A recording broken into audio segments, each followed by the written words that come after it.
This question came to my mind yesterday. What if human ears could hear radio waves 3 kHz to 300 GHz? Well, the moment that happened, your skull will instantly turn into a living antenna. Or maybe you will just die.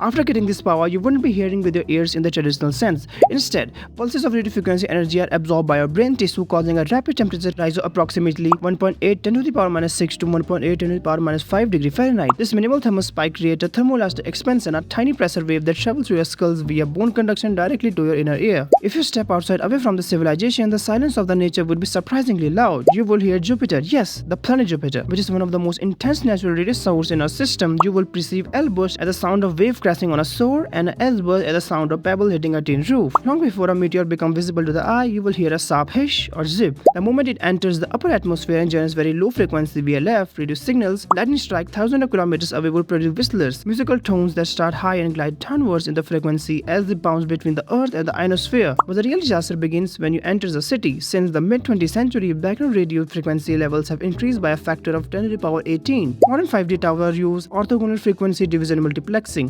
(OFDM). To your ears, high traffic tower will sound like a dense high frequency sizzle or simmer. Your neighborhood will be filled with a rhythmic industrial soundtrack. Smart meter will emit occasional sharp knocks and Bluetooth beacons will produce constant low power pings. Every home will have a unique electronic signature based on the specific mix of Wi-Fi routers, baby monitors and microwave oven inside. In a radio audible world, privacy is physically impossible.